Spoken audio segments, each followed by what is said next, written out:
wish you'd understand. I just wish that God had a better plan. I'm so confused. I need a redo.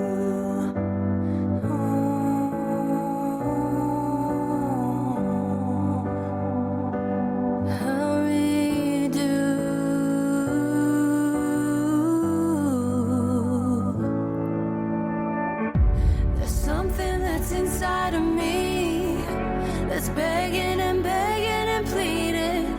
I just wanna feel free. I just wanna feel lovely. I'm surrounded by love that's in pain. Can I wipe your tears away? Please don't hurt for me. I hate that it's for me.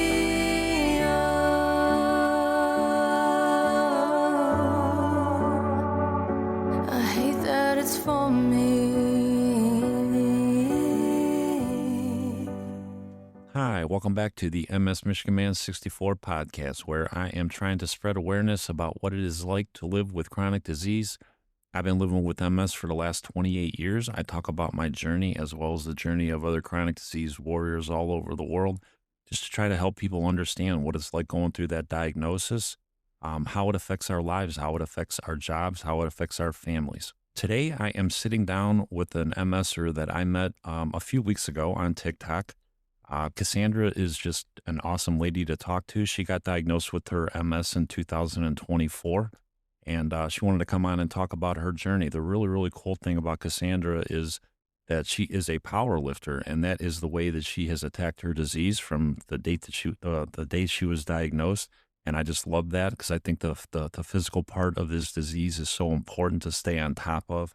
But please welcome to the podcast, Cassandra. How you doing today, Cassandra? I'm good, Brian. Thank you for having me. I do appreciate it. Oh, I appreciate you, Cassandra. Anybody that wants to talk about their disease, their diagnosis, and just try to help people understand it, I just really appreciate that. Because I know that when I got diagnosed when I was 27, I know that it's a scary time. There's a lot of uncertainty what's going on with your body. And just to have somebody that's so new in their diagnosis, you've only been diagnosed for a little over a year. I think that's just so important. So I really appreciate you for coming on just to share your journey with me. Oh, no problem. I just feel like every journey is so different that no journey shouldn't be acknowledged, I guess. I agree with you there. I've been doing this 28 years, Cassandra, and, my journey, I know it really, really well. But every time I talk to somebody, in the last year, I've been doing this podcast now. Everybody's journey is just so different. It affects people differently. It affects people's vision more. Sometimes it affects people's hearing. It affects people's walking. And other people, it doesn't affect it. It's just such a different journey for everybody. So that's what I really just appreciate you coming on and to share yours. So when you got diagnosed in 24, I mean, was that your first trip with your symptoms, or how did it all play out that you got that diagnosis in 2024? What were you experiencing? What were you going through in your life? Well, it was actually really random. I started having almost like pinched nerve symptoms, and I was like, all right, whatever, like, you deal with it. And then I was backing out of a parking space at my gym, and the world just started spinning. And I don't even know how I got home that day, but I called Alden and he was on his way to work. So he's like, I don't know what you want me to do. I was like, well, I'm going to call my mom. So I called my mom. My mom's like, well, call your doctor. I call my doctor. They didn't have any availability. So the nurse gets on the line. She talks to me for a few minutes and she's like, well, we can't see you until tomorrow, but I don't want you to wait until tomorrow. She's like, you need to go to the walk-in like now if this is what you're experiencing, because this is not good. Right. I couldn't see straight. Like it literally like the amusement park, the ride where you're standing up, but your back is pressed against the wall and it's just spinning. Yeah, right. That's how my world felt. So I called my mom. She brought me to the walk-in because there was no way I was going to attempt to drive again. And the guy there is just like, oh, you have a case of vertigo. It should pass in a few days. Like, just, take it easy. Make sure you stay hydrated. Follow up with your PCP, all that good stuff, usual walk-in BS. Right. So I call my PCP back and I talk to the nurse again and I tell her, and she goes, all right, it's not letting me put you in the system for tomorrow until later this afternoon. She's like, I want you to call me back and I'm getting you on the book for tomorrow. You are seeing your doctor tomorrow. Hmm. Okay. I go in the next day. I see him.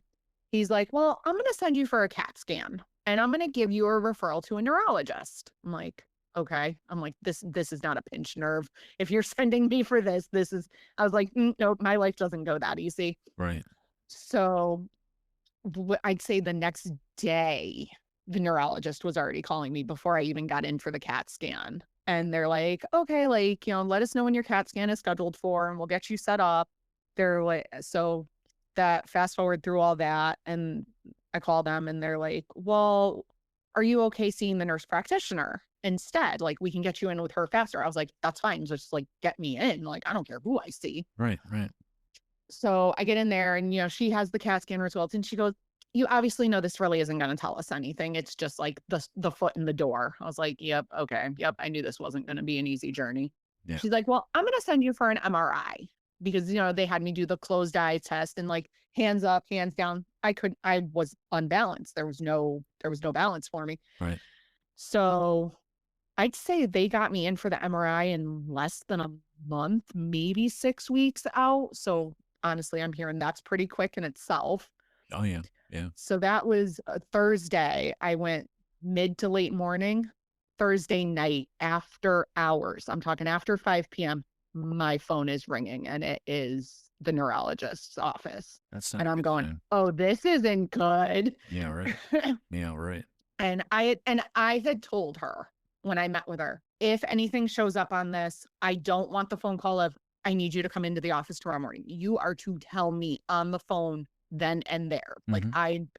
I am the worst person to be like, oh, we got to talk later. No, you just sent me into a spiral. Don't ever do that to me. I understand that. So That's kind of a personal decision, but I totally respect that decision that, you just want to know over the phone. yep, I know yep. that I know for me it was like, I'd personally rather be told in person, but I totally respect, you just want to know, and I don't care if it's over the phone. So I didn't mean to interrupt. Just so I can mentally wrap my head around it. Yeah, I totally get that. I totally get that, Cassandra. So okay, so you wanted to know over the phone, and what was that? What was Yep. told to you?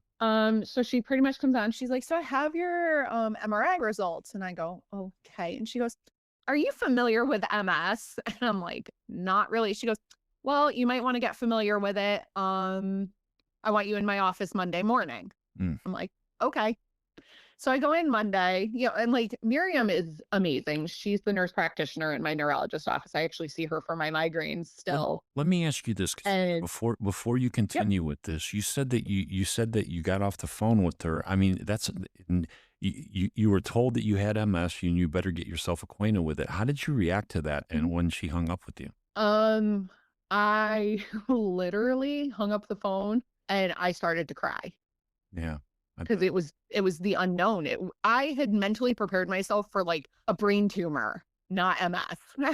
Yeah, yeah, I get it. I get it. So I go into her office and she pulls up the results on the screen and everything. And she's like, do you know what these dots all are? And I'm like, no. And she goes, those are active lesions. And I go, okay. So one part of my brain is going, oh, that's really cool. And the other part's going, no, this is really bad. Exactly. All right. And so like, it was honestly a fog for me at that point. Like, I think my brain just kind of Were you, shut down to protect itself. did you have anybody with you at that appointment, or were you getting all this like Yes. okay, Oh no. Oh no. Alden is at every single appointment with me. awesome. Okay. And I will say I am so grateful for that because my memory sucks. Yeah, and especially when you're getting told a chronic disease, MS, I mean, multiple sclerosis, it's chronic. It's never going anywhere. And now everything is just Nope. like your head's spinning. And that's awesome that you had somebody in that room with you that was listening, that can like actually remember everything that was told to you. Because I know when I went in by myself and I was told that I had that MS, I was like, okay, I don't really know what MS is. I Yep. think my first impression, there was an old actress back when I was a kid, Annette Funicello. She was with the Mickey Mouse Club and all that. And I remember her getting diagnosed when I was a kid. And that's all I really knew about MS, and I knew she was in a wheelchair, and at 27 years old, I'm sitting here like, "Oh, shit, you're screwed, man. By 30, you're gonna be in a wheelchair." And then I found out that that's not the case real quick, I mean, because my doctor back then, he's like, "Brian, you're in great shape, keep doing what you're doing." And I was working out 6 days a week at that time. I just got done doing a triathlon, and I was getting ready for a marathon, so I just continued doing my thing. I just kept continued Yep. working out, and that's the way I attack my disease. And I know that you're in a gym, you're a bodybuilder, and I know that Oh, didn't yeah. you were doing that before you got your diagnosis, and you were doing that for a whole different reason. Yep. And talk to them a little bit about that part of the story, because I think it leads really well into the fact of where you're at today, and you're a power lifter and all that. So about 2 years before my diagnosis, my weight and health, like, I became somebody I didn't recognize in the mirror anymore. I was depressed, I was unhappy. I was just honestly, I was a miserable person because I was so unhappy with myself. So I decided to walk into the gym. I signed up, I hired a personal trainer, and I wasn't serious about the lifting. Like, it was definitely more just about like weight loss and getting stronger for myself because I have 2 kids. Like, I couldn't be that person that just sat on the couch and withered away and got obese, and no, that's not me. Right. And so, I was doing it for me because it was fun at that point, but I wasn't doing any like serious lifting like I do now. Hmm. So then when Miriam was like, "I'm going to get you in with the real, neurologist," and this is honestly, I hate to say it, but there are a lot of times it's who you know, it's who you meet, because she got me in with one of Connecticut's top MS specialists because she is personal friends with him. Hmm. She said, she's like, "I walked into his office and said he needed to see you." And I was like, "Well, I appreciate that more than you know." Yeah. And like when I met with him, he asked, he's like, "Well, what do you do like physically? Like, can you walk? Can you do that?" Like, he's going over everything, because he's never met me before. Right. And I told him that I'm in the gym. He's like, "Well, how long have you been in the gym?" And I'm like, 2-ish years. And he goes, "Well, you need to thank your past self for that because that is the best thing you can do for your diagnosis." Hmm. Absolutely, man. And My doctor said the I had exact same asked thing. him. My doctor said the exact same thing to me, Cassandra. When I was 27, and I was in good shape. I just got done playing football, and I kept myself in good shape. And he said, "Brian," he goes, you're way ahead of the game." He goes, you got to keep your physical body in the best shape as you can for as long as you can, and you're going to be okay." And I took that to Yep. heart. And, maybe I went a little overkill sometimes. I mean, I pushed myself hard, but, and I would be sitting there after a workout, be going, "Man, all day, you can't do that hard." But I think it helped me. I really did. I think it helped me. I definitely have days like that. Yeah. But I definitely think that is why I can still get around like I can today. That is my 100%. That is my belief. I mean, whether or not that's true, I don't know. But I mean, if I wasn't in the gym at 27 years old until I was 50, probably 52, I stopped about 3 years ago because it's just physically too hard for me to get into a gym now. But if I didn't do that for that long, I don't think I would have made it as long as I've made it.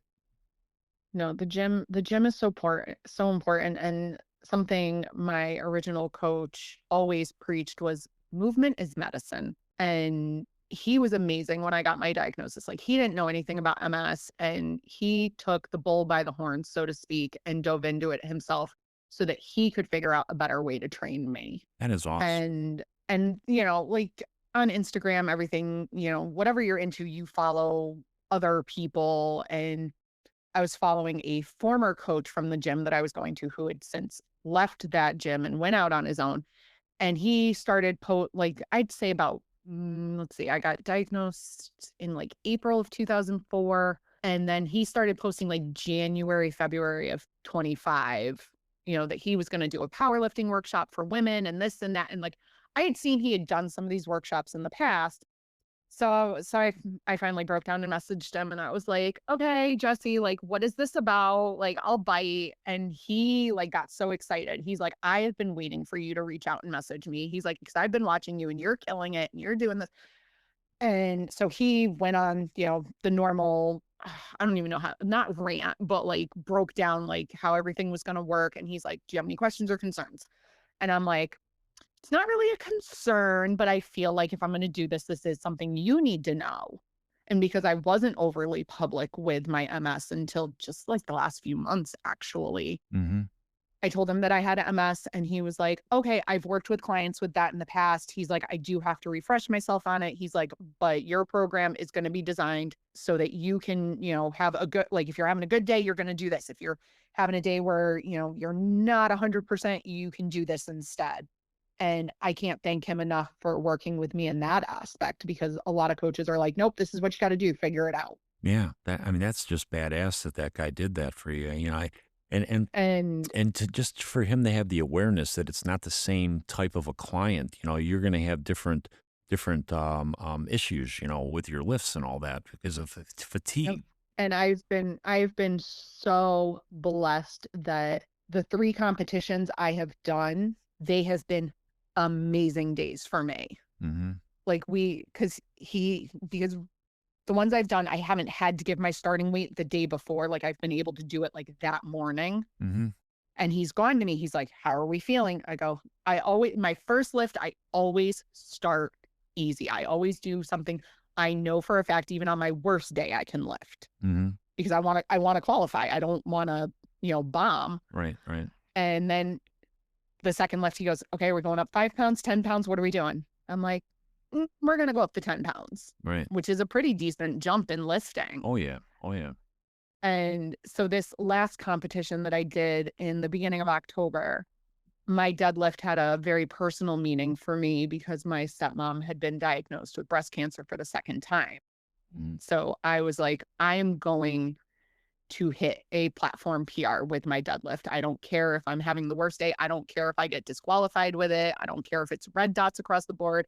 But I told my coach I wanted to deadlift 200 pounds. That was my goal. Yeah. And I ended up, my third lift was a 210, and I white dotted, which means every judge said that it was a completion with no issues. That's so awesome. And I walked off that platform and it was almost like happy tears because I did it. I got it off the floor.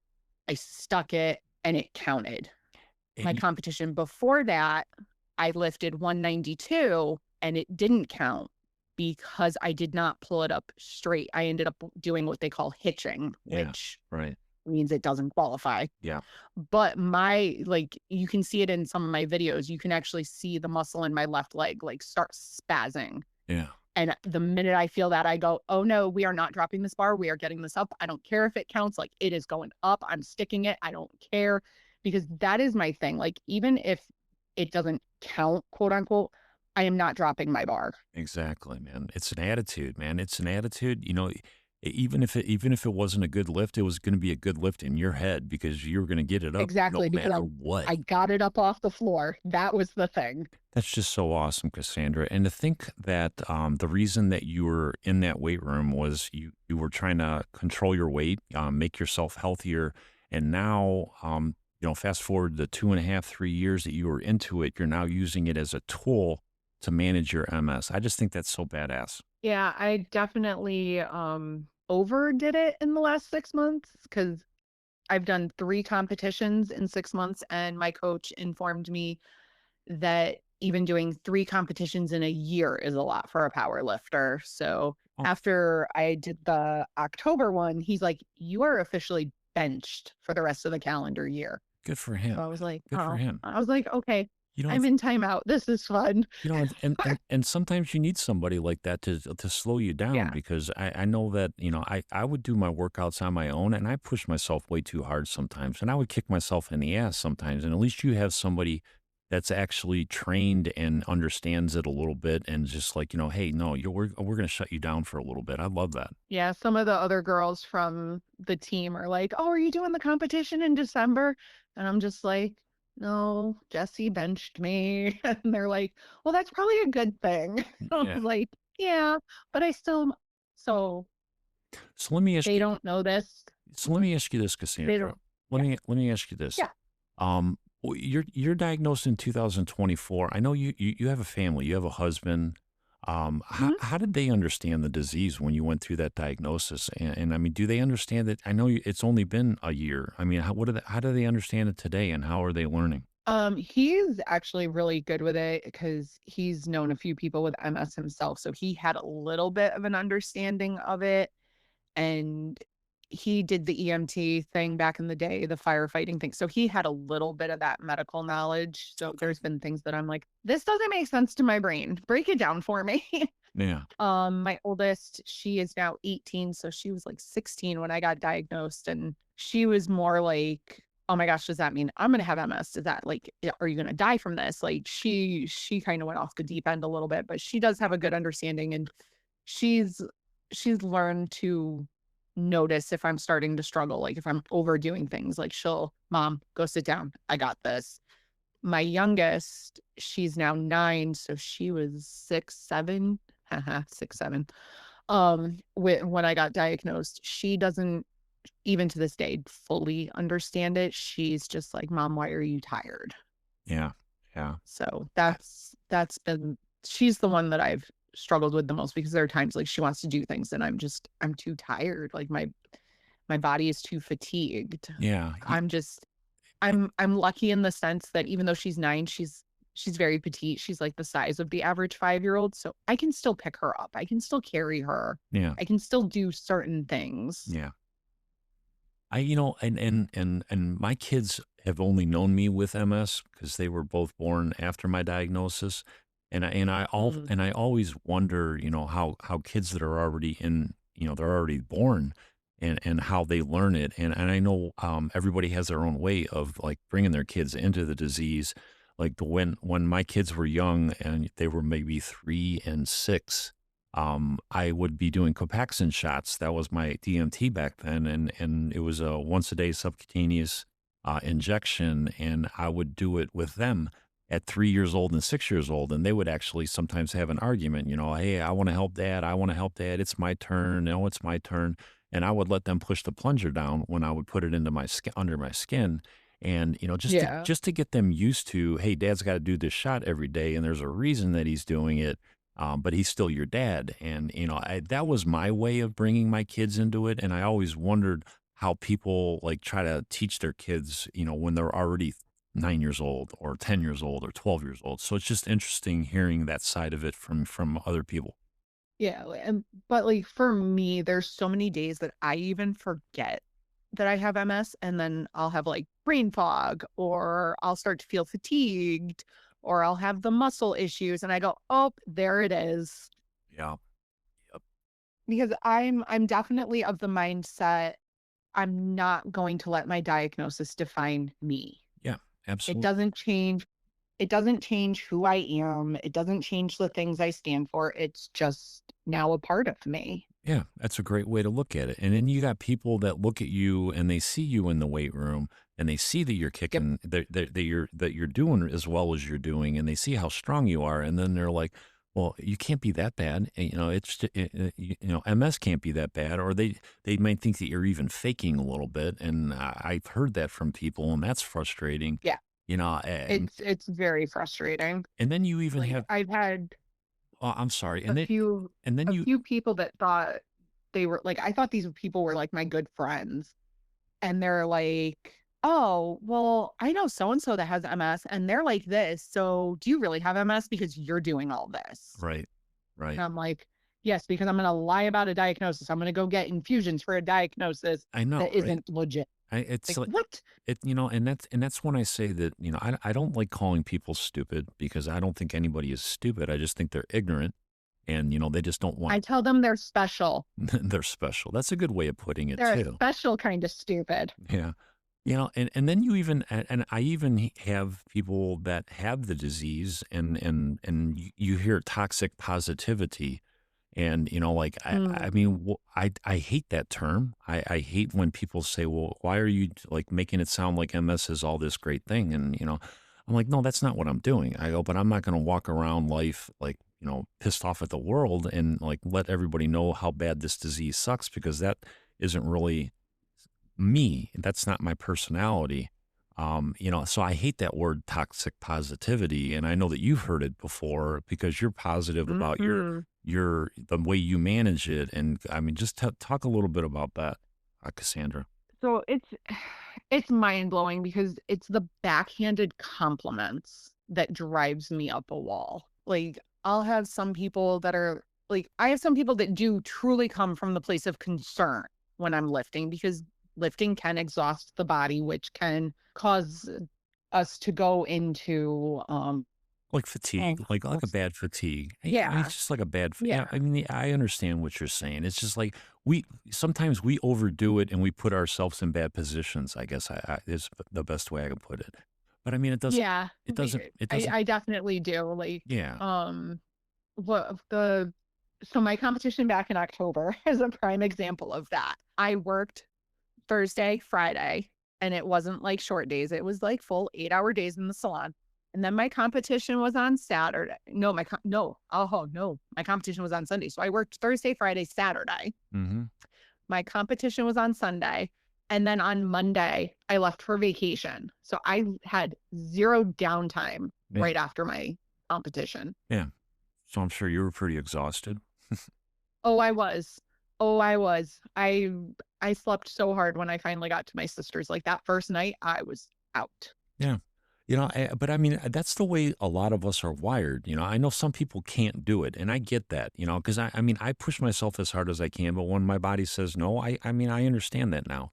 But I know when I was younger in my disease, I had young kids. I mean, you can't take a break. I mean, life is still going on around you.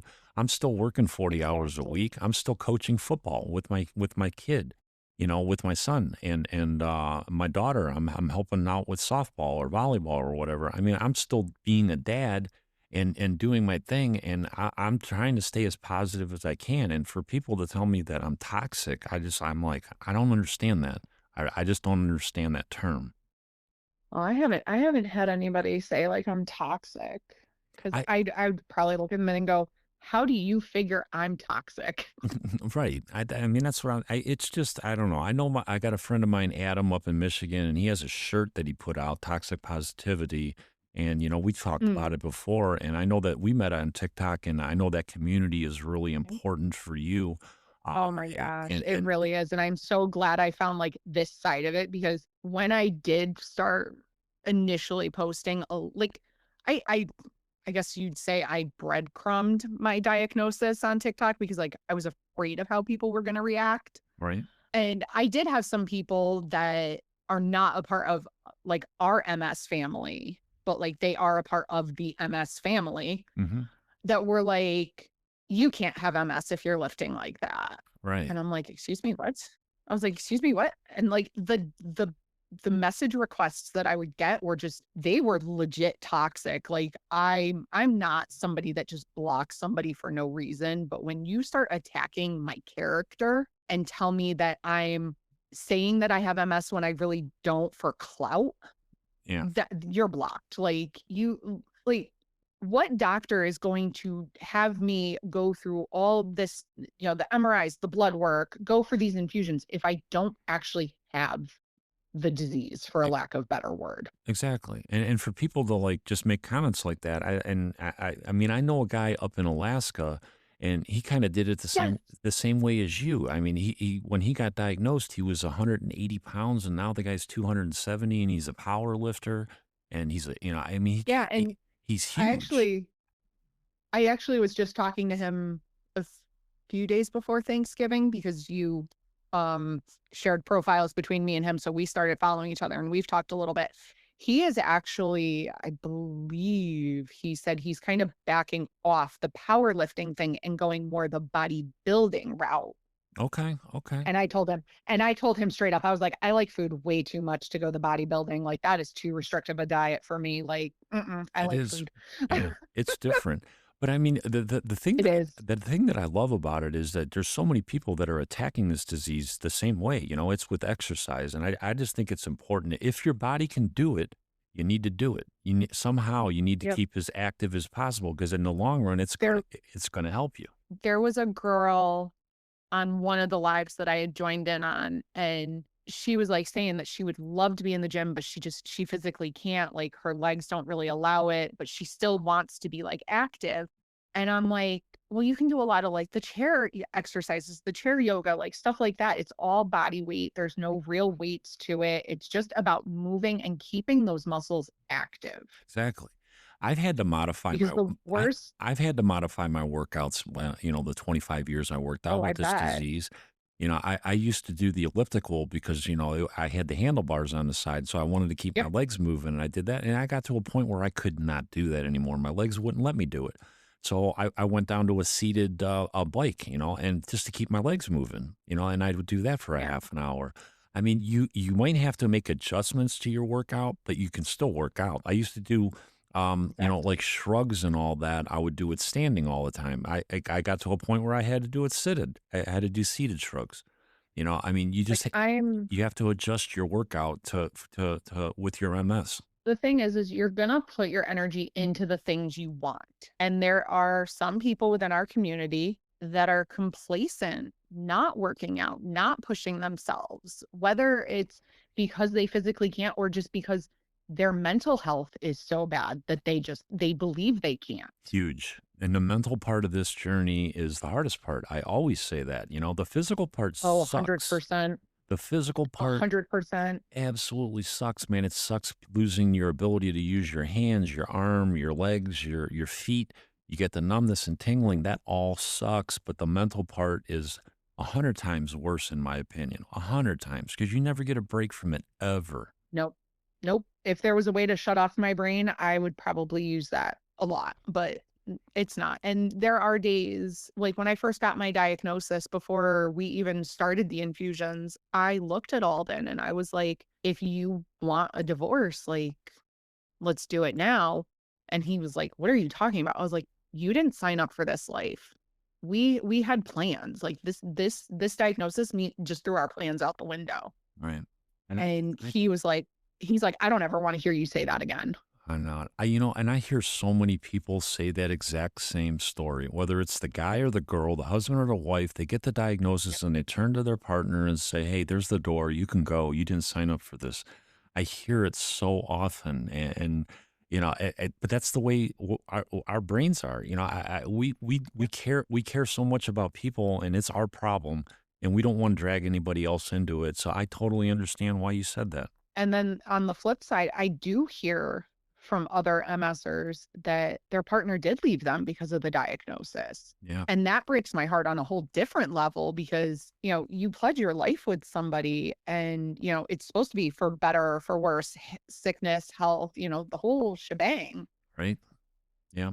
Yeah. And you So got, for somebody to just bounce over that, like, yeah. I don't know, to me, that's a cowardly way to end things. Oh yeah. But Oh yeah. Yeah. And when life gets hard, they just want to bail on you, and it's sad. It's sad, but it's a reality with whereas this disease. It's a reality. when life gets tough, I sit there and go, okay, if you want to bail, now's the time. Please go. Yeah. But I know just from talking to you, I know you said your husband reacted like angry. He got angry at you for that, and Yes. I know I spent a little bit of time talking to the guy. He sounds like such an amazing guy. I know He he has has. his moments. Yeah, of course, we all have our moments, We all do. but I mean, he just sounds like he's a supportive guy, and I know he has the EMT background, and maybe that's the reason Yep. why he has that soft spot in him because he's used to helping people and he understands that side of it. So I just think it's a good combination with you two so far. Yeah. So far, so good. Yeah, that's a beautiful thing.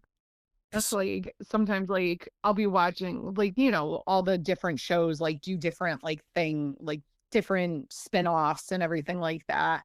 And I've recently gotten into the Too Large on HBO Max or whatever it's called. Mhm. And it's about like these obese people that can't do certain things because of their weight. And, I'm talking like they're 300, 400, 500 pounds. Yeah, right. And I was watching it and as I'm watching it, I'm sitting here eating potato chips. So that was great. And there was one person up on the TV and I just looked at him and he's like, what? And I was like, would you still love me if I got big like that? And he looks at me and he goes, let's be real. You would never allow yourself to get that big. And I was like, yeah, you're not wrong. Right? It's just, I love the fact that, the support part is just so key. It is just such a key part and the mental part of it. And, And and I know that yeah, you, and I know that you said that, that you got to find a mental tool and you use your lifting as your mental tool. And now, like, I don't do the lifting. 100%. I don't do the lifting part, with as far as my mental tool, because I use that for 25 years. But now I use the podcasting for my mental tool because you got to have a mental release, whether it is, me talking to other people or you in the weight room working out, or some people find art, they find out that they love to draw and they just develop that or skill because it occupies their mind. And I always say you got to find something to occupy your mind with this disease, or it's going to be a rough road. Oh no, the minute you sit there and sink into this disease and all the things that could quote unquote go wrong with it. But again, that's a mental health issue right there. Like I sit here and people are like, "Well, why are you doing this? Why are you doing that?" I'm like, "Because I don't know what my body's going to allow me to do in a month, 6 months, Right. 6 years from now." So Exactly. I I am of that mentality of when I'm old and I cannot do things for one reason or another, I want to look back on my life and be like, look at all the shit I did. Exactly. And I say that all the time, Cassandra. MS it might have you, you might be diagnosed with it, but it can't take away accomplishments. It's never gonna take Exact.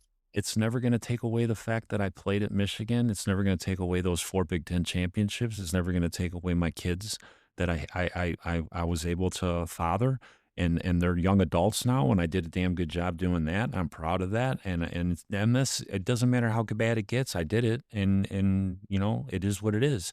And everything that I've accomplished after that, with starting this podcast, I did this with MS for 27 years. I've had MS. I started to do a podcast. You just got to figure it out. And I mean, it throws you a curveball. It takes away your ability to work. Figure it out. You can find What, something else to what do and is occupy your mind. what is that saying? If you don't like the cards you are dealt, change the game. There you go. There you go. I always say, And I that it, I it's use foot. all meant. It is. I use football a lot, because I lived it for 4 years at Michigan and all that. And I always say that when we were going up against Ohio State or Notre Dame or Florida State or Miami of Florida, I mean, your game plan isn't always going to go as planned. You want it to go as planned, but it's not going to go as planned, and you gotta try to make adjustments during the game to win the game. And Yeah. I've made adjustments my whole life. It's been a game to me, and I've just made adjustments my whole life. Well, like that's the thing too. So many people are like, this is how my life's going to be. This is what I'm doing. And the minute something doesn't go according to their plan, they get mad about it. They start feeling a type of way. And again, I'm also of the mindset of life is what happens when you make other plans. Yep, I agree with you There's a 100%. there's a reason that I was diagnosed with MS, and maybe it was to make me slow down and appreciate the moments a little bit more because I've always been such a go go go packed schedule, and now I'm actually having to take the time to let my body recoup and recover. And honestly, I think my kids appreciate that because I'm taking the time now and I'm sitting down and I'm watching movies with them or I'm watching shows with them or I'm just snuggling on the couch. Like we're doing this right now, and my little one is here with her head in my lap Yeah. So you get to be a because mom. mom is actually sitting down. Yeah, you get to be a mom It's more. definitely it's made me more present, Yeah. 100%. Yeah, you got to be more of a mom now, and I got to be a little bit more of a dad with my kids. I still wasn't as active as I wanted to be in their life, with coaching and all that. But I mean, I never, Right. I never stopped. I mean, you just got to figure it out. You got to figure it out, and you just can't quit life. And that's the way you're starting this journey out, Cassandra. And I think you're off to an awesome start. I think you're going to kill MS. It doesn't matter what it does to you. You're still going to figure it out, and you're going to keep on going. One of my guy friends put it to me this way. When I told him about my diagnosis, there were a few people that it was really hard for me to tell. And he just looked me dead in the face and he's like, I know you. And I went, yeah. He goes, you're going to make MS your bitch. And I was like, okay, I like that. I love that. And I love that, man. Make MS your bitch, man. I love it. And I always say, man, fuck MS. This disease can Hmm. kiss my ass, man. I'm not gonna go down Yep. without a fight. You might put me in a wheelchair permanently, but yeah, I'm gonna keep on But fighting. you're not going to stop me. No. It's not going to stop what I'm doing. It's not like, I know with MS, for some people, it affects like their vocal cords, their ability to speak or any, like just to speak. And those are the ones that truly I admire because they are still out here. They are still getting on these lives and they are still spreading the message. I talk about him all the time, man. I love Eric down in Texas, him and his wife Naomi. The guy struggles talking. He's on the lives every day talking. And Yep. I've seen his voice get so much better the more he uses it. I know he has his own tools that he uses to try to exercise his vocal cords. I got a guy over in the UK by the name of Swab that lost his ability to talk. That guy has a 3-year-old little boy and, Oh, he loves him to death, and that guy's never ever been able to talk to his son, and that tears my heart out that he's over there. that definitely breaks my heart. And knowing that this disease does that to people just pisses me off. And what pisses me off even more is that people don't understand that this disease does that to people. People don't even get that, and that really aggravates me. It frustrates me, and that's why if people can't talk, like the swab over there in the UK, he can't talk. I'm his voice. I'm going to talk about him as much as I can so that people understand there's a guy over there in the UK that can't talk at all. He can't talk to his little boy, and that's bullshit. That, oh my gosh, you just pulled at my mom heartstrings right there. Yeah, I don't know what I would be able to do if I couldn't talk to my girls. I say that to myself all the time. I don't know, my problem with my MS has always been my eyes, and I'm prepared for that. If I lose my sight, so be it. I understand that, Yep. but but for me to wake up one day and not be able to speak, I don't know how I would handle that. And I tell Swab every day that I talk to him that he is a badass, and I can't imagine what he is going through with his MS. I can't imagine it. Yeah, I've actually had a few people ask me and they're like, "Well, is your MS affecting your eyes? Is that why you wear glasses?" No. The reason I wear glasses is because I have astigmatism. That is my reason for my glass. It has nothing to do with my MS. Right? Like I met an amazing girl over on Instagram and she has ocular MS where she gets like the really bad headaches and it does affect her vision and everything like that. Yeah. And, we have two completely different MS stories, but we are both into the lifting. So that's where we bonded. That's where we formed our friendship. Yeah.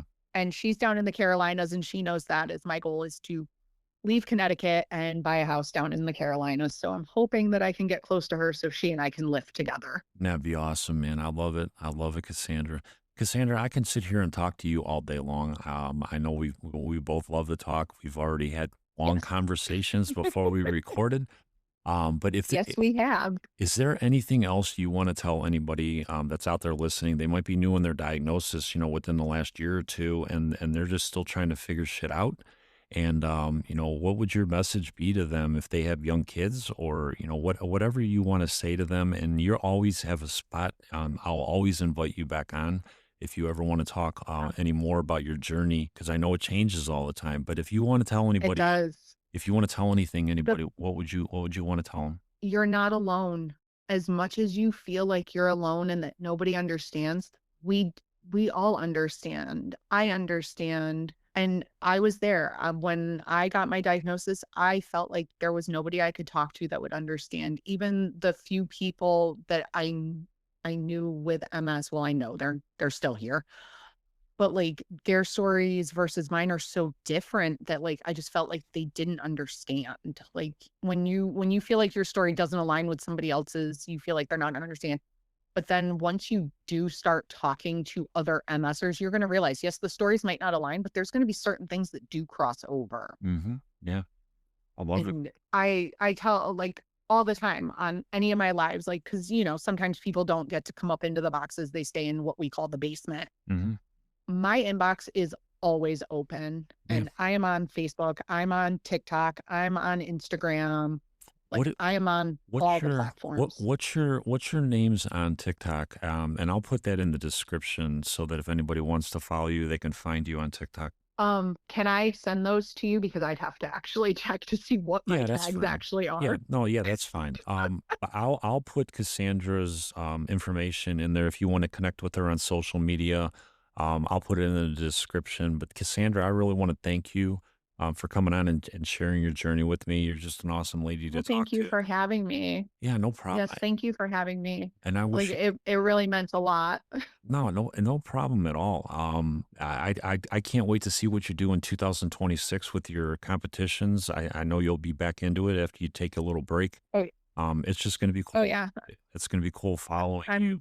I'm actually going to be back in the gym tomorrow with one of my guy friends because he's done with like his football season and stuff. He coaches. Yeah. So he's like, let me know if you want to go to the gym this weekend. And I'm like looking at my schedule for the weekend. And I'm like, oh, Saturday morning, I'm not working. Let's go. Awesome, man. I love it, man. It's just awesome. I'm going to be looking forward to watching you and, when you put your videos up at your competitions and all that. It's just cool, Cassandra. I really want to thank you for Thank coming on. you. I really want to thank you. And I want to thank you for having me. I really appreciate it. Oh, no problem. And I look forward to our next one. Absolutely, absolutely. All right, if you want to follow me on TikTok, you can find me MS Michigan Man 64. You can also find me on Instagram, MS Michigan Man 64, and you can find me on Facebook, Brian Wallace out of Brunswick, Ohio. Don't forget to hit the subscribe button, follow button, whatever you're watching it on, and share it out. We want to be understood. Best way to be understood is to listen to us talk. Till the next episode, this is the MS Michigan Man 64. I am out.